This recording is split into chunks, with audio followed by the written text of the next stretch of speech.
I knew my husband was hiding something the day he started password protecting his phone. We'd been married for 11 years. 11 years of sharing everything. Bank accounts, dreams, fears, the passcode to every device we owned.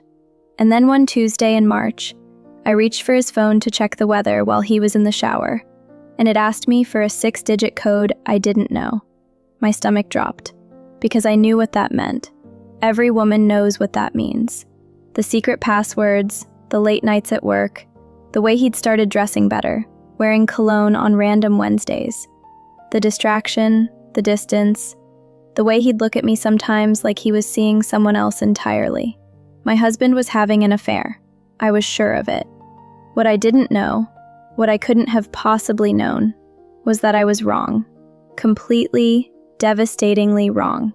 And by the time I discovered the truth, it would be too late to save anything. My name is Rachel, I'm 36 years old, and this is the story of how I destroyed my marriage hunting for an affair that never existed. Michael and I met when I was 23, fresh out of college and waiting tables while figuring out what I wanted to do with my English degree. He came into the restaurant with colleagues from the accounting firm where he worked, and while they were loud and obnoxious, he was quiet, polite, left a generous tip and a napkin with his phone number and the words, "Only if you want to." I wanted to. We went on our first date 3 days later, and I remember thinking he was the most genuinely kind person I'd ever met. Not nice in that performative way some men are when they want something, but genuinely thoughtful. He asked questions and actually listened to the answers. He walked me to my car and didn't try to kiss me until our third date, and even then he asked permission first. We got married 2 years later in a small ceremony at his parents' house. We were broke but happy, renting a 1-bedroom apartment and dreaming about the future. I got a job as a copywriter at an ad agency. Michael made partner at his firm. We bought a house in the suburbs, adopted a rescue dog named Bailey, talked about having kids someday when we felt more settled. It wasn't a passionate love story. We didn't have that consuming, can't keep our hands off each other kind of relationship, but we were partners, best friends. We laughed at the same stupid jokes, finished each other's sentences, had comfortable routines that felt safe and sustainable. I thought we were solid. I thought we had the kind of marriage that would last. Then the password appeared, and everything I believed started crumbling. At first, I told myself it was nothing, that he'd probably just updated his phone and set a new security code out of habit, that I was being paranoid. But then I noticed other things. The way he'd tilt his phone away from me when texting, how he'd started taking calls in his car instead of in the house. The Tuesday and Thursday evenings when he'd come home at 9 p.m. smelling like restaurant food and expensive wine, claiming he'd been at client dinners I'd never heard about before. I checked our credit card statements. There were charges at restaurants I didn't recognize, flower purchases I'd never received, a hotel charge from last month when I'd thought he was at a conference. But the hotel was local, not in the city where the conference was supposedly held. The evidence mounted, and with it, my anxiety spiraled. I couldn't eat, couldn't sleep, couldn't focus at work. I'd find myself crying in the car during lunch breaks, Googling signs of infidelity, and finding every single one reflected in Michael's recent behavior. I thought about confronting him, but every time I tried, the words stuck in my throat. What if I was wrong? What if there was a reasonable explanation, and I came across as a paranoid, jealous wife?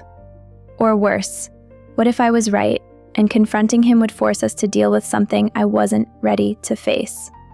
So instead, I did what felt shameful even as I was doing it. I started investigating. I went through his laptop when he was asleep, but it was password protected too. I tried calling his office when he said he was working late, but the receptionist told me he'd left at 5 like usual. I drove past the restaurants where the credit card charges came from, looking for his car, feeling like a crazy person but unable to stop myself. My best friend Jessica noticed something was wrong. "You look exhausted," she said over coffee one Saturday. "Everything okay?" I almost told her. Almost confessed that I suspected my husband was cheating, and I was losing my mind trying to prove it. But some part of me, the part that still believed in Michael, that remembered 11 years of him being faithful and honest, held back. Just stressed about work, I lied. Big project deadline coming up. If you need to talk, I'm here. About anything. I know, thank you. But I didn't talk. I just kept investigating, kept searching for proof, kept building a case in my mind against the man I'd loved for 13 years. The breaking point came on a Thursday in late April. Michael said he had another client dinner and would be home late. I nodded, kissed him goodbye, and watched him leave. Then I did something I'd never done before. I followed him. I stayed 3 cars back, my heart pounding, feeling ridiculous but unable to turn around. He drove downtown, parked near a nice Italian restaurant I'd been wanting to try, and went inside. I parked across the street and waited. 20 minutes later, he emerged, but not alone. He was with a woman, younger than me, beautiful, laughing at something he'd said. And as I watched, my world disintegrating, he put his hand on the small of her back and guided her toward his car. I couldn't breathe, couldn't think. This was it. This was the proof I'd been dreading and hunting for. My husband was having an affair, and I'd just watched him leave a romantic dinner with his mistress. I drove home in a daze, sat in the driveway for an hour, crying and trying to figure out what to do. Confront him when he got home? Call a lawyer? Pack my bags and leave before he returned? I was still sitting there when my phone rang. Michael's name on the screen. I almost didn't answer, but some autopilot part of me did. "Hey," he said, and his voice sounded strange, strained. "Rachel, I need to tell you something. Can you come to St. Joseph's Hospital? I'm in the emergency room." Terror replaced everything else. "What? Are you okay? What happened?" "I'm fine, but I need you to come. Please. I'll explain everything." He hung up before I could ask more questions. I drove to the hospital in a blur of fear and confusion. Found Michael in the ER waiting room, looking pale and shaken but physically unhurt, and sitting next to him was the woman from the restaurant. "Rachel," Michael stood up, and I'd never seen him look so devastated. "This is Amanda. She needs to tell you something." The woman, Amanda, had been crying. Her eyes were red and swollen and her hands were shaking. "I'm so sorry," she said. "I'm so sorry you had to find out this way." "Find out what?" My voice came out cold. "That you're sleeping with my husband?" "What? No," Amanda looked genuinely shocked. "God, no, we're not." She looked at Michael helplessly. "You didn't tell her?" "Tell me what?" I was looking at Michael now, and something in his expression was terrifying. Not guilt, not the shame of being caught. Something worse. "Rachel." He took my hands and his were ice cold. "Amanda is my sister." The words didn't make sense. "You don't have a sister. You're an only child." "No, I have a half-sister. From my father's first marriage, before he met my mother." Michael's voice was shaking. I didn't know she existed until 2 months ago when she contacted me. I looked between them. The resemblance was actually obvious now that I was looking for it. Same nose, same shape of the eyes. "Why are we at a hospital?" Amanda started crying again.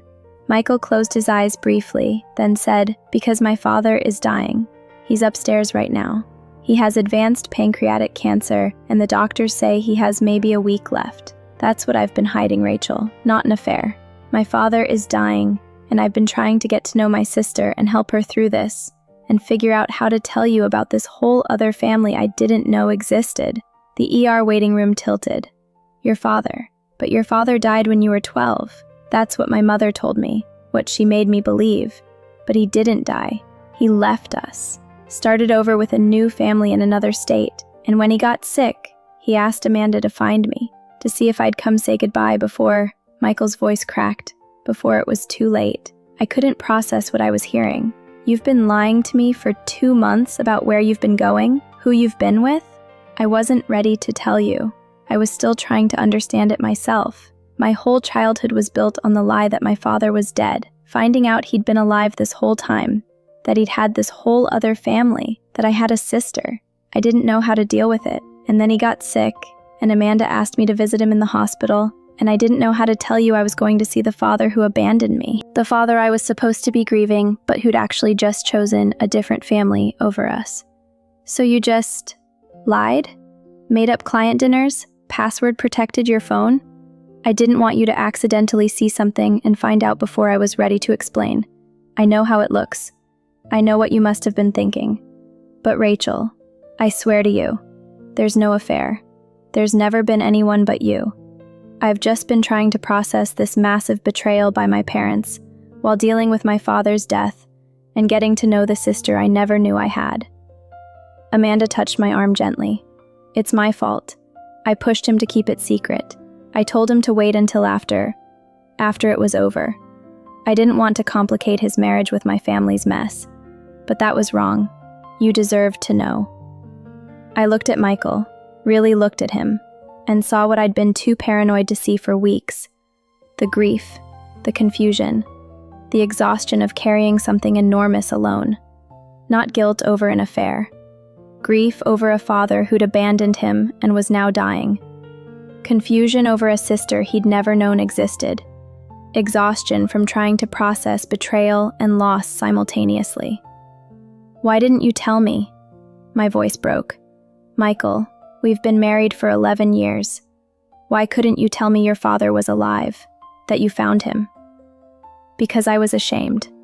Tears were streaming down his face now. Because I spent my whole childhood believing he was dead, building this mythology about the father I lost. And then I find out he just left, chose another family, had another daughter he actually stayed for while he abandoned me. And I didn't know how to tell you that without admitting that my entire childhood was a lie. That my mother lied to me. That the grief I carried for years was for someone who'd just decided I wasn't worth staying for. Amanda made a small sound of pain. It wasn't like that. He loved you. He talked about you all the time. He made mistakes. Terrible mistakes. But he never stopped thinking about you. Then why didn't he come back? Michael's voice rose. Why didn't he call? Write? Why did he let me believe he was dead for 24 years? Because your mother told him if he ever contacted you, she'd disappear with you, and he'd never find you. She was angry about the divorce, about him leaving. So he stayed away because he thought that's what was best for you. But he regretted it. Every single day, he regretted it. We were all crying now in this ER waiting room, strangers probably wondering what tragedy had brought us together. And in a way, it was a tragedy. Not the one I'd been imagining, not an affair or betrayal in the traditional sense, but something more complicated. The discovery of lies that had shaped an entire life. The sudden appearance of family that had been hidden. The impending death of a father Michael had already grieved for once, and now had to grieve again. I need to see him, I said. Michael looked startled. What? Your father. I need to see him, and then we need to talk. Really talk. All of this. The secrets, the lies, the 2 months of you handling this alone. That needs to end right now. We went upstairs to the oncology floor. Michael's father, Robert, was in a private room, sedated and barely conscious. He looked nothing like the man in the old photos Michael had shown me once, the ones from before Robert supposedly died. He was gaunt, gray, consumed by the cancer ravaging his body. Amanda went to his bedside, took his hand. Dad, Michael's here, and he brought Rachel, his wife. Robert's eyes fluttered open, focused on Michael with obvious effort. Son, he whispered. Michael stood frozen in the doorway. I could see the war happening inside him, decades of grief and anger and confusion colliding with the reality of this dying man who'd once been his father. I'm here, Michael finally said, moving closer. I'm here, Dad. I'm sorry. Robert's voice was barely audible. So sorry. I made terrible choices, but I loved you. Always loved you. I know. Michael was crying openly now. I know you did. I watched them from the doorway, this father and son who'd lost 24 years because of lies and pride and fear. Watched Amanda holding her brother's arm, this sister he'd just met. Watched Michael finally allowing himself to grieve not for a dead father, but for a living one who'd made horrible mistakes. Robert died 3 days later. Michael was with him at the end, holding one hand while Amanda held the other. I sat in the waiting room, giving them privacy for this goodbye that had been delayed for 2 decades. The funeral was small, just us, Amanda, Robert's second wife Margaret, a nervous woman who seemed genuinely remorseful about the whole situation, and a few of Robert's friends. Michael gave a eulogy that was honest in its complexity, talking about love and absence and forgiveness and the impossibility of distilling a parent into simple categories of good or bad. Afterward, at the reception, I finally had a chance to really talk to Amanda. "I thought you were his mistress," I admitted. "I saw you two at that restaurant and I thought he was having an affair. God, I'm so sorry. If I'd known you didn't know about me." She shook her head. Michael was so adamant about keeping it private until he figured things out. I should have pushed harder for him to tell you. It's not your fault. He made that choice and I paused, ashamed. I made the choice to assume the worst instead of just asking him directly what was going on. Fear does that, makes us see threats where there aren't any. I get it. "Tell me about your father, the version of him you knew." So she did. She told me about a man who'd been present and loving, but haunted by the son he'd left behind, who'd made terrible choices in his 20s that he spent the rest of his life regretting, who'd wanted desperately to reach out to Michael, but had been too afraid and too bound by the agreement with Michael's mother. It didn't excuse anything, but it humanized him, made him more than just the villain in Michael's story. Michael and I didn't talk much for the first few days after the funeral. We moved around our house like ghosts, both processing too much to know where to start. But finally, on a Sunday morning with coffee and silence between us, I said what needed to be said. "I'm sorry I didn't trust you." Michael looked up, surprised. "You have nothing to apologize for." "I do, though. Instead of talking to you when I noticed you were distant, I immediately assumed the worst. I investigated you like you were a suspect instead of my husband. I followed you. I went through the credit card statements looking for evidence of an affair. I became someone I don't recognize because I was so convinced you were betraying me. To be fair, I was acting exactly like someone having an affair. The secret phone calls, the lies about where I was going, the emotional distance. I don't blame you for thinking what you thought. But I should have just asked you. Should have said, "Michael, something's wrong. What's going on?" Instead, I let my paranoia build for 2 months. And I should have told you. From the moment Amanda first contacted me, I should have said, "Rachel, you're not going to believe this, but I have a sister, and my father isn't actually dead." But I was so messed up about it, so ashamed and confused, that I kept it to myself. That wasn't fair to you. We sat with that honesty for a while. Then Michael said, "Do you want to know the worst part?" "What?" "I was actually relieved when you followed me to the hospital, when everything came out, because keeping that secret was killing me. Every day I had to lie to you about where I'd been or who I'd talked to. I felt like I was losing pieces of us, like I was creating this distance that might become permanent." "Were you going to tell me? Eventually?" "Yes. I was planning to tell you after he died, after I'd processed it and could explain everything coherently. But that was stupid. You're my wife. You should have been part of the processing, not someone I kept in the dark. Why didn't you feel like you could tell me right away?" He thought about it. Shame, mostly. I'd spent so much of our relationship talking about my dead father, about growing up without him, about how my mother had raised me alone. Finding out all of that was based on lies. It felt like my whole identity was fake, and I didn't want you to see me differently, to think less of me. Michael, I could never think less of you for something your parents did. I know that logically, but emotionally, I felt like if I told you my father had just chosen to leave me, had chosen another family over me, you'd see me as someone who wasn't worth staying for, like I was fundamentally unlovable. The admission broke my heart. That's not true. Your father made terrible choices that had nothing to do with your worth as a person. And I love you. I've loved you for 13 years, and nothing about your complicated family history changes that. Even though I lied to you for 2 months, even though you lied to me for 2 months. I reached across the table, took his hand. But Michael, we can't do this again. No more secrets. No more handling enormous things alone because you're ashamed or confused. We're supposed to be partners. That means sharing the hard stuff, not just the easy stuff. I know. You're right. I'm sorry. And I'm sorry for not just talking to you when I noticed something was wrong, for letting my insecurity turn me into someone who investigates her husband instead of trusting him. We started therapy after that, both individual and couples. I needed to work on my insecurity and tendency to assume the worst. Michael needed to work on his shame and inability to be vulnerable about hard things. And together, we needed to rebuild trust that had been damaged, not by an affair, but by secrets and assumptions and 2 months of living parallel lives instead of a shared one.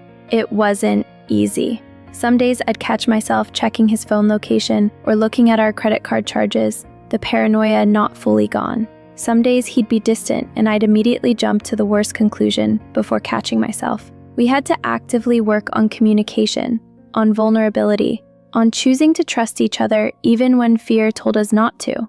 Amanda became a regular part of our lives. At first it was awkward. This woman who represented the secret that had nearly broken us. But gradually, she became my sister-in-law in the real sense. We'd have her over for dinner, meet for coffee, include her in holidays. She was family. Complicated, unexpected family that came with painful history, but family nonetheless. Michael's relationship with his mother suffered. When he finally confronted her about lying about his father's death, she was defensive and unrepentant, said she'd done what she thought was best, that Robert had abandoned them and didn't deserve to be part of Michael's life. The conversation ended badly, and they didn't speak for nearly a year. Eventually they reconciled somewhat, but their relationship was different. Michael had learned that his mother was capable of massive deception, and that knowledge colored everything. He still loved her, but he didn't trust her the way he once had. As for me, I learned something important about myself. I learned that my first instinct when feeling insecure was to assume betrayal instead of seeking communication, that I had trust issues I'd been carrying from my own parents' messy divorce, from watching my father cheat on my mother, from growing up believing that all men eventually strayed. I'd brought that baggage into my marriage without realizing it, and the moment Michael started acting suspicious, all that unprocessed trauma had surfaced. I turned into my mother, paranoid, investigating, assuming infidelity because that's what I'd learned to expect. Understanding that didn't make it okay. But it helped me work on it, helped me recognize when I was reacting to my past instead of my present, helped me choose to trust Michael even when my old patterns told me not to. 2 years after Robert's death, Michael and I were at a restaurant, ironically the same Italian place where I'd followed him that night. We decided to reclaim it, to turn a place associated with pain into somewhere we could make new memories. I was thinking, Michael said over pasta, about how close we came to losing this, how if things had gone slightly differently, if you'd confronted me about the affair you thought I was having before I ended up in the ER that night, we might have said things we couldn't take back, made assumptions that destroyed us. I was going to divorce you, I admitted. That night, before you called from the hospital, I'd watched you leave the restaurant with Amanda, and I was sitting in our driveway planning how to leave you. I'm sorry I put you through that. And I'm sorry I didn't just ask you what was going on. Sorry I let my fear make me paranoid instead of honest. Do you think we're going to be okay? Long term, I thought about it. About the work we'd done, the trust we'd rebuilt, the communication skills we'd learned. About the ways we were both different people than we'd been 2 years ago. More honest, more vulnerable, more intentional about our relationship. Yeah, I said. I think we're going to be okay. Better than okay, actually. I think we're stronger now than we were before all this happened. How do you figure? Because before, our relationship was easy. We were comfortable, but we'd never really been tested on the things that matter most. Trust, communication, vulnerability. And when we were tested, we almost failed. But we didn't. We did the work. And now we know we can handle hard things, that we can come back from mistakes and misunderstandings, that our marriage can survive even when it gets really difficult. Michael raised his wine glass. To surviving difficult things. I clinked my glass against his. To surviving difficult things. Together. Last month, Amanda gave birth to a daughter. Named her Rachel, after me and Robert. Michael cried when she told us, overwhelmed by the honor and the continuation of complicated family history. We're going to be her godparents. This little girl who represents new beginnings and chosen family and the possibility of breaking patterns. I think about that night I followed Michael to the restaurant a lot, about how convinced I was that I knew what was happening, how certain I was that I'd discovered an affair, how wrong I'd been about everything. The truth was worse than an affair in some ways. An affair would have been simple, a clear betrayal with a clear path forward. Either forgive or leave. But what actually happened was complex. It was about lies that predated our marriage, family secrets that shaped Michael's entire life, the discovery that his whole childhood had been based on deception. It was about loss and grief and suddenly having a sister he'd never known existed. And it was about my own issues, about the way I'd immediately assume the worst because that's what my past had taught me to expect. About how close I came to destroying my marriage, not because my husband was unfaithful, but because I couldn't trust him enough to just ask what was wrong. We survived it, but barely. And only because Michael ended up in the ER that night, forcing the truth out before I could act on my assumptions. If things had gone differently, if Robert had died a day earlier, if I'd confronted Michael before the hospital call, we might not have made it. That knowledge is sobering. It reminds me that marriages are more fragile than we want to believe, that trust can be damaged not just by what people do, but by what we assume they're doing, that secrets, even ones kept for understandable reasons, can poison a relationship as effectively as any betrayal. But it also reminds me that love is more resilient than we think, that two people who genuinely care about each other can work through enormous obstacles if they're willing to be honest and vulnerable and do the hard work. That mistakes don't have to be ending points. They can be turning points towards something stronger. I thought my husband was cheating. I was wrong. The truth was worse in some ways, more complicated in all ways, and ultimately something we could survive because we chose to face it together instead of letting it tear us apart. That's what I've learned after 13 years of marriage, 2 years of therapy, and one terrible night of wrong assumptions. Love isn't about never having problems. It's about choosing to work through them, about communicating even when it's hard, about trusting even when it's scary, about believing that the person you married is worth fighting for even when everything in you is screaming to run. Michael is worth fighting for. Our marriage is worth fighting for. And every day I choose that fight, not because it's easy, it rarely is, but because what we have, even with its complications and difficulties and history of hurt, is worth preserving. She thought he was cheating, but the truth was far worse. It was secrets and shame and family betrayals that stretched back decades. It was lies built on lies, good intentions gone wrong, and the discovery that sometimes the people we love most are capable of enormous deception, not to hurt us, but because they're hurting too. And the hardest lesson of all? Sometimes we're the ones doing the betraying. Not through affairs or infidelity, but through assumption and paranoia and refusing to trust the person we promised to trust completely. Sometimes we're the ones keeping secrets from ourselves, about our own insecurities and baggage and unhealed wounds. Marriage isn't just about staying faithful, it's about staying honest, with each other and with ourselves. And that's a harder commitment than any of us realize when we stand at the altar and say, I do.